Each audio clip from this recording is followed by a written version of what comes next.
We're going to do another burnt maple burst here using Angelus leather dies. I had a customer take advantage of the $99 do your own top, so he sent me the body, and it's a Holy Grail guitar body. It's Eastern Hard Rock maple on the back and on the top, and we're going to start with 50-50 mix of dark brown Angelus leather dye and black, and we're going to apply about 3 full coats on the top and the back.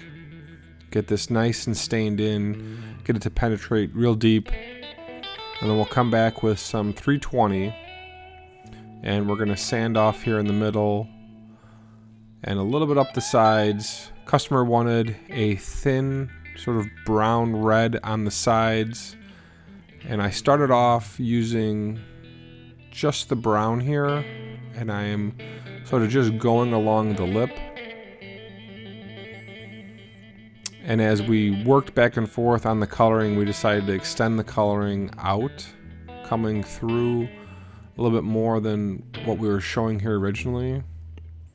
So I've taken the rag and I only color about half an inch in. And what's happening is I'm picking up the black in the body and the brown, I'm just carrying that through. And as we were looking at the different burnt maple finishes, there's a little bit of a red in this as well. So towards the end, I'm going to add a little bit of red. But once we get the brown in, I'm going to come back with some Angelus neutral and take that color and feather it down, sort of working it to the inside. We'll get the coloring to look right and pulling it through. Then we're going to get a little bit of steel wool and just pick up whatever's come up. So we want to just pull a little bit of that fuzz off the body. We're going to come back with some neutral and again pull that coloring through. So the brown and the black, what's ever left, we want to sort of pick that up and pull it through. And you can see once I sand it back and use that neutral, how much it pulls some of that color up to the front. We're going to come back again with some brown and begin to take the brown in a little bit further. So we thought we wanted a sort of a half-inch edge. Decided to do more of a 1-inch edge. And that upper left is causing me a little bit of problems. There's a little bit of figure that sort of wraps around that leaves it a little bit lighter.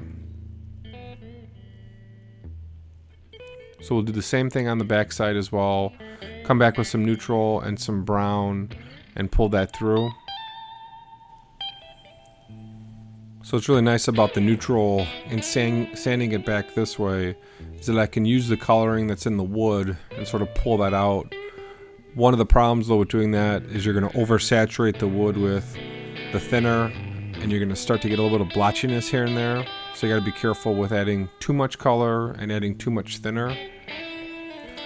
So here we're starting to play around with a little bit of red, and we want to do a little bit of red on the outside.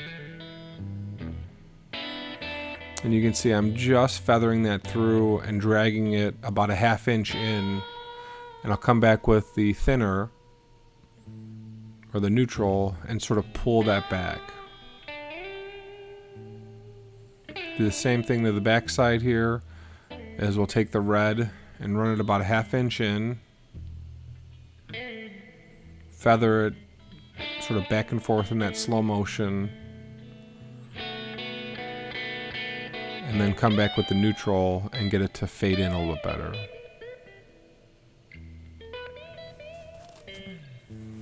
So I'm doing this in time lapse to show you sort of how quickly it goes. Probably I have about an hour in total to get this color right. So once I get the coloring set, I'm going to come back with some steel wool and just pull whatever fuzz or coloring is left. The steel wool trick always gets a little bit better results. Then we're going to get some pre-catalyzed sanding sealer and seal this sucker up. And you can see I put about 3 coats on, flip the body, spray, flip the body and spray. And then the body looks really good with the sanding sealer. And I would have left it here, but we're going to do a super glue finish here next in part 2. Body's looking really cool. Thanks for watching, guys. We'll see you in part 2.